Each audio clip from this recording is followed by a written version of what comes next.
Hai guys, welcome back to my channel. Makasih banyak udah klik video ini. Untuk yang baru gabung, kenalin nama gue Seya. Gue adalah orang Indonesia yang tinggal di Inggris.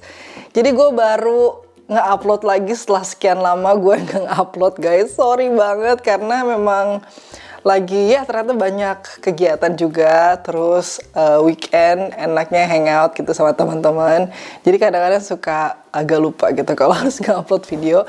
Jadi gue akan berjanji tahun ini gue akan sering ngepost lagi. Tapi biar gue semangat lagi guys ngepostnya, jangan lupa di klik tombol subscribe. Jangan ditonton aja ya, diklik ya tombol subscribe-nya biar gue makin semangat untuk bikin konten-konten tentang kehidupan di Inggris. Pokoknya kalau kalian mau tahu tentang kehidupan di Inggris, mau tanya-tanya caranya gimana dan segala macamnya, culture shock dan lain-lain, bisa juga follow Instagram gue di Seya Anissa, oke?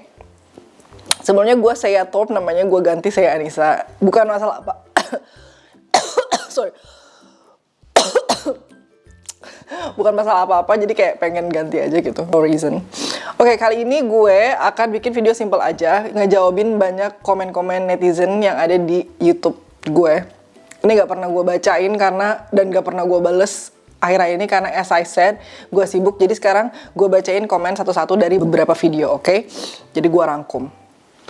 So, simak terus. Jangan lupa di tombol subscribe-nya. Please guys, please, biar gue makin semangat, oke? Right, oke, kita baca dulu komen. Yang pertama, ini ada masuk di cara apply spouse visa. Dari Adistia Geno. Nama agensi yang mengurusi visa spouse yang Mbak pakai namanya apa? Bisa di-share? Saya juga mau pakai agent, kalau bisa tolong bantu dijawab, thank you. Jadi nama agent gue adalah EAS, Immigration Advice Service. Ini logonya dan ini websitenya. Jadi gue ini udah kali kedua menggunakan jasanya dia. In the process ya, karena gue kan apply visa spouse harus tinggal di sini selama 5 tahun. Jadi pertama kali apply itu Pertama kali apply itu ketika masuk Inggris. Kedua yang 2,5 tahun. Dan yang ketiga nih yang final, which is permanent residence, juga gue pakai Immigration Advice Service dan orangnya sama. Gue pilih cewek itu namanya Lola. Jadi dia yang ngurusin semua. Itu nggak hanya agent doang, tapi kayak include solicitor juga. Jadi kalau misalnya ada apa-apa kayak misalnya kita ditolak atau apa, kita bisa ngubungin dia dan dia yang kayak ngurus semuanya gitu. Namanya Immigration Advice Service. Oke, next. Dari Ria Inrain. Hai Seya, mau tanya buku nikah apa perlu apostille di Kemenkumham, Depak, dan Kemenlu, dan setelah nikah apa bisa langsung apply spouse visa? Thank you. Untuk buku nikah nggak usah perlu diapa-apain lagi, cuma hanya ditranslate aja ke Inggris. Ke bahasa Inggris. Ada beberapa case kayak YouTuber yang dia apply tapi nggak ditranslate. Tapi kalau gue personally, biar aman, gue lebih confidence itu untuk gue translate. Jadi translate-nya nggak translate sendiri ya, tapi di penerjemah tersumpah yang kita bayar gitu. Nggak mahal kok, cuma can't remember berapa ya, tapi nggak mahal kok. Nggak nyampe juta-jutaan, ratusan ribu doang. Terus abis nikah udah dicap, apalagi kalau udah dapat buku nikah udah tinggal apply aja. Gampang kok kalau untuk apply spouse visa, kalau udah nikah lebih gampang. Oke? Next dari Riri. Buat kalian yang mau ngomong gay, ganti aja jadi kamu lagi bete. Alright. By the way, ngakak pas kakaknya jelasin British, aku nyoba British accent gak bisa-bisa dan gak cocok banget, jadi ketawa-ketawa sendiri kalau belajar British accent. Iya, dan gue juga sebenarnya pengen banget coba British accent, tapi nggak pernah bisa-bisa. Tapi kayaknya kalau kita sering berinteraksi sama orang Inggris, itu naturally agak sedikit kebawa gitu. Beberapa kata emang nggak akan fully menjadi British accent, menjadi orang British. But I think I can't do it, right? What do you think, guys? I don't know. It's kind of different, and I need to change my voice. Karena British accent itu banyak, ada British, ada Manchester accent, ada Liverpool, ada Scottish, British, yeah. Is this Scottish part of British? I can't remember.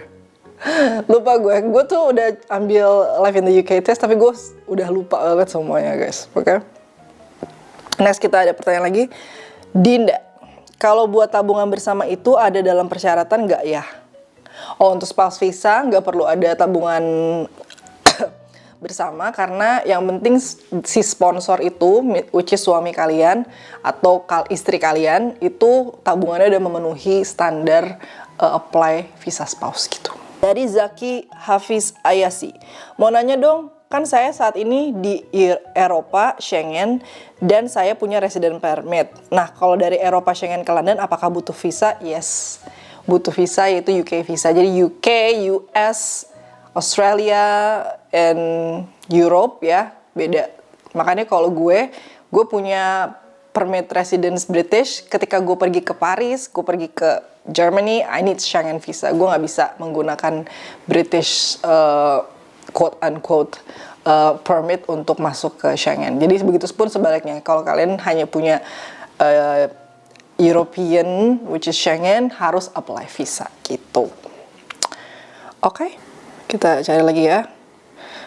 Ini bukan pertanyaan sih, pernyataan. Kak, dari Syam. Kak, next jalan-jalan ke Edinburgh. Yes, aku mau banget pergi ke Edinburgh, cuma jauh banget. Dan sebenarnya akhir-akhir tahun ini ke belakang gue tuh sering banget ke Schengen, ke negara Schengen, ke Italy, ke Paris, balik lagi ke Iceland gitu. Jadi nggak explore Inggris banyak, tapi nanti gue akan explore lagi Inggris lebih banyak ya. Dan juga Scotland, dan juga Wales, dan segala pelosok-pelosoknya, oke? Ditunggu aja. Dari Hendy Hartono, tinggal 3 tahun itu pakai visa apa, Kak? Pakai visa spouse. Kalau lihat video-video gue sebelumnya, gue udah bikin salah satu video, itu cara apply visa spouse. Visa spouse itu ya nikah sama orang lokal, orang Inggris. Jadi gue apply visanya, as I said, harus 5 tahun, habis itu baru gue dapat permanent residence gitu, guys. Dan bisa dipilih mau permanent residence atau mau pindah ke warganegaraan. But I use Indonesia as my nationality, jadi gue nggak pindah ke Inggris ke warganegaraannya, because gue cinta banget sama tanah air, Azek. Alright, kakak sekarang masih di London? Enggak sayang, gue nggak di London, gue tinggalnya di Basingstoke, sekitar 45 menit ke center London. Sebenarnya nggak jauh-jauh banget sih, karena temen gue yang tinggal di London pun dia kayak 45 menit dari luar London ke dalam London. Jadi I don't know, ya nggak terlalu jauh kok, deket, tapi nggak di London juga. Oke. Ini ada dari Berkah Jaya Abadi, kayak nama material ya. Kak, mau tanya, kalau lulusan SMA Fasih bisa bahasa Inggris otodidak, apakah bisa kerja ke UK atau Europe? Bisa banget. Gue sih ada beberapa orang yang gue kenal, dia kerja jadi kayak kerja di farm ya, kerja di kebun, jadi bisa jadi pemetik buah, atau juga mungkin punya skill lain ya, misalnya tata boga, terus bisa masak, bisa jadi chef juga, apply ya, nggak langsung jadi chef ya, mungkin jadi sous chef atau I don't know what's the tingkatannya gimana ya kalau chef ya, pokoknya bisa kok, bisa ya, apalagi kalau bisa bahasa Inggris itu udah pasti gitu. Kalau misalnya SMA tapi nggak bisa bahasa Inggris itu agak susah, tapi kalau udah bisa bahasa Inggris doesn't matter kan SMA atau enggak gitu. Mungkin apply-nya bukan apply jalur spesialis apa gitu ya, gue lupa, ntar gue tulis nih. Mungkin nggak pakai jalur itu tapi ada jalur lain gitu, kayak temporary worker jatuhnya. Jadi mungkin nggak dikontrak dikontraknya cuma beberapa tahun gitu, baru nanti bisa balik lagi ke Indonesia. Nggak permanen, something like that, I don't know. But bisa banget kalau kalian lulusan SMA. Dari Endang Ekowati, masih tinggian upah di Amerika ya?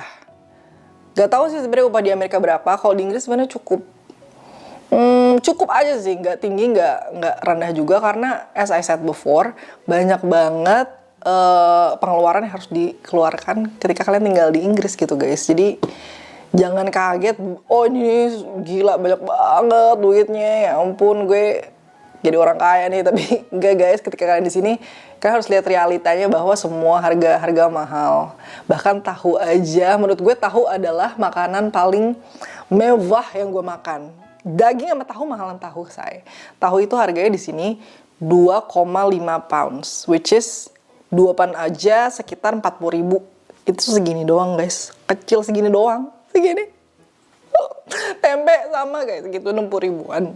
Jadi ya kalian hitung-hitung aja gitu. Kalau dihitung itu sebenarnya mahal-mahal juga sih gitu. Jadi mungkin di Amerika lebih tinggi ya, I don't know. Kalau di Inggris ya cukup lah segitu. Ya, segini nih. Gitu. Ini dari Bubu lagi nih. Bubu makasih banyak ya udah nontonin dan komenin. Maaf Kak, mau tanya, di Inggris ada nggak sih apartemen yang hartanya di bawah 1M? Kalau untuk di daerah South, kayak di Reading, Basingstoke ya, di daerah London sini, itu rada susah dapat 1M. Kayak rata-rata tuh pasti 1M ke atas. Mungkin ada kali di Scotland tapi yang di jauh gitu. Tapi I don't think so. Kayaknya nggak ada deh. Pasti di atas 1M, nggak ada yang di bawah. Correct me if I'm wrong ya, maybe ada, tapi sejauh ini gue cari belum nemu sih gitu. Ini dari Katerina LSK, untuk screenshot chat itu apa harus di screenshot dari awal kita chatan sampai chat terakhir saat kita apply visa? Banyak banget dong. Terus foto-foto harus berapa banyak? Yes, banyak. Gue tuh apply visa tebel banget ya, kayak buku Harry Potter. Tapi itu ya nggak semuanya mungkin ya. Kalian gak usah kayak dari awal kayak yang nggak penting-penting, nggak usah sih. Kayak misalnya ya at least gitu loh, seminggu ada sekali gitu, seminggu ada sekali obrolan. Jadi continuity, mungkin si immigration tuh mau lihat continuity kita dalam berhubungan sama suami kita ya, or calon suami kita yang sebelum menikah gitu, pengen tahu hubungan seperti apa. Karena yang ditakutkan sebenarnya dari imigrasi adalah orang Indonesia gak suka sama nih cowok misal, tuh cuma pengen dapetin green card doang untuk masuk ke Inggris, and then goodbye. Mereka nggak mau itu, mereka mau lihat how genuine is your relationship. Gak mesti kayak semua, misalnya kayak lagi apa, makan. Itu yang nggak penting-penting itu nggak usah. Di ini pokoknya yang menurut kamu penting aja, oke? Dan gue gak tahu seberapa banyaknya ya. Kalau misalnya hubungannya lama kayak gue tuh pacaran 4 tahun, at least sebelum nikah, I can't remember. Kayaknya sekitar 4 tahun gitu. Banyak juga guys, tapi nggak semuanya. Dan itu gue karena gue pemalesan guys orangnya, jadi gue suruh suami gue yang ngurus itu. Jadi gue yang lebih ke ngurus foto, dia ngurus chatnya gitu. Tapi itu nggak, sebenarnya cuma dokumen pendukung aja, kayak nggak mesti detail gitu, semuanya dikasih lihat gitu. Dari Yan Syah Saputra, total biaya ke sana berapa Kak? Total biaya ke sini. Nah, ini beda-beda nih guys, ya kan? 2 tahun lalu nggak mahal, setelah COVID nih mahal banget kan. Gue aja waktu pulang kemarin bolak-balik sekitar 8 kali 2, 16 jutaan bolak-balik.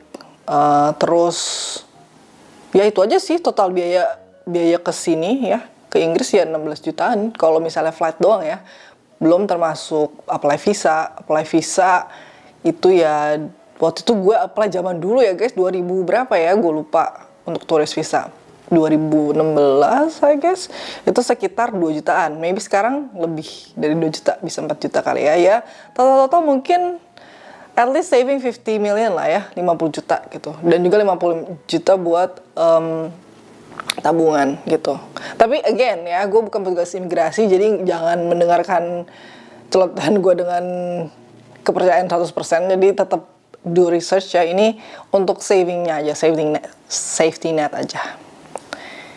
Dari Nindi Boy mau, kalau girl mau nggak? Kak, apa kita yang tidak fasih berbahasa Inggris bisa ke UK? Bisa aja, bisa.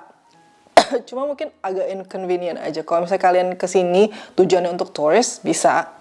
Kayak ada sih beberapa orang yang kesini yang benar-benar gak bisa bahasa Inggris. Karena gue pernah ketemu sama orang yang kayak orang Arab gitu, gak bisa bahasa Inggris sama sekali ke Inggris. Tapi dia malah jadi diteror gitu loh sama petugas imigrasinya. At least basic English kalian tahu. Kayak misalnya ditanya, where do you stay? Ya kan? Pasti kan akan ditanya nih sama petugas imigrasi, where do you stay? Gitu. Ya kalian harus tahu, this is my hotel gitu. Kalau misalnya bener-bener gak bisa bahasa Inggris sama sekali, oh this is my hotel sir, I stay here gitu. Tapi tiba-tiba jadi Jawa ya.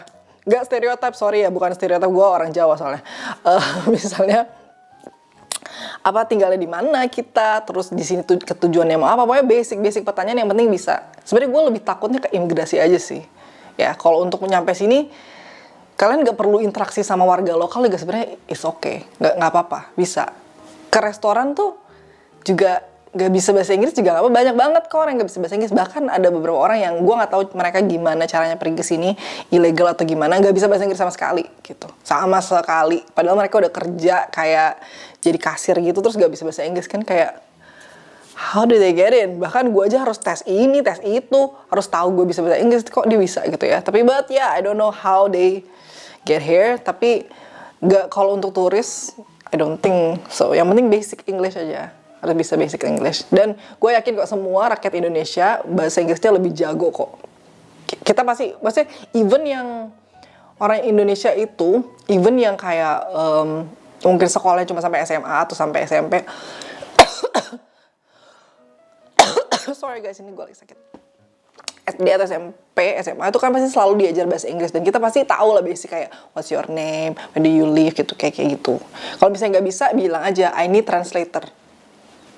No English, nggak bisa bahasa Inggris gitu. Nanti pasti akan orang imigrasinya akan nyari orang yang bisa bahasa Inggris gitu. Bahasa Indonesia maksudnya. Ini ada dari Vino Bunda. Lu jangan terlalu banyak komen. Lah, gimana jangan banyak komen? Kan ini video gue.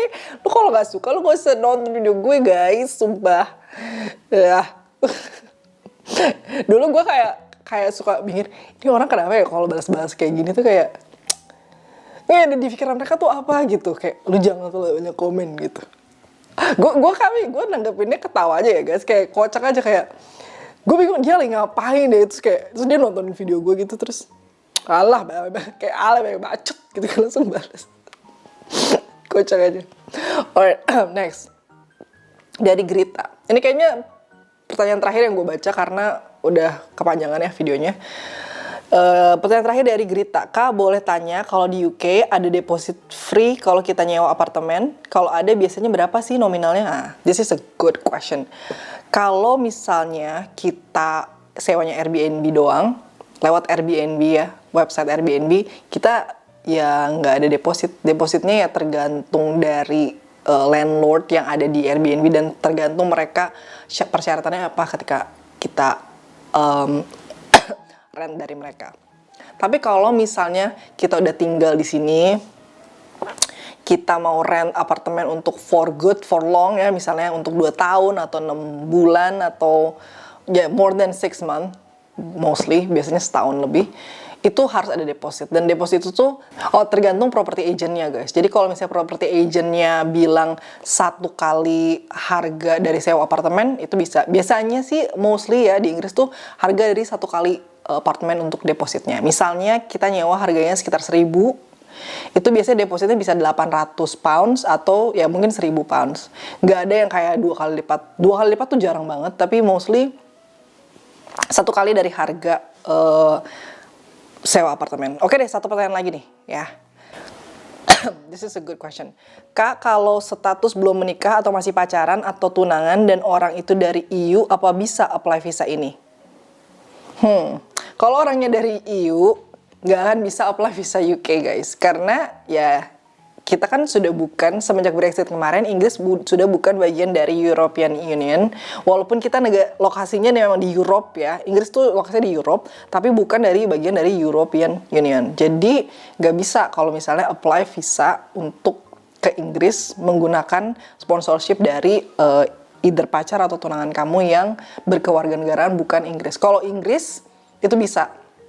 Jadi ada beberapa temen gue yang dia tunangan gitu, tapi bisa pergi ke sini untuk I don't know, mungkin merencanakan pernikahan, tapi dengan syarat ya harus dilampirkan relationship-nya itu seperti apa, kayak yang gue sebutin di visa spouse sebelumnya. Jadi kayak misalnya relationship, ketemu di mana, ngobrol sama siapa, ngobrolnya berapa kali sehari kali ya, foto-foto gitu, membuktikan bahwa kalian memang bener akan melanjutkan pernikahan mungkin. Jadi bertunangan ya, jadi nggak cuma hook up doang atau cuma kenal doang or friend zone gitu atau dating doang, nggak bisa, harus ya memang tujuannya serius gitu guys, untuk disponsori sama tunangan kalian gitu. Oke. Saya juga videonya untuk bacain komen-komen teman-teman semua. Dan kalau kalian masih banyak pertanyaan-pertanyaan tentang tinggal di Inggris atau pengalaman apa sih gitu ya tinggal di Inggris, bisa tulis di kolom komentar di bawah. Nanti kalau gue sempet gue bales, kalau gue nggak sempet gue akan bikin video kayak gini lagi.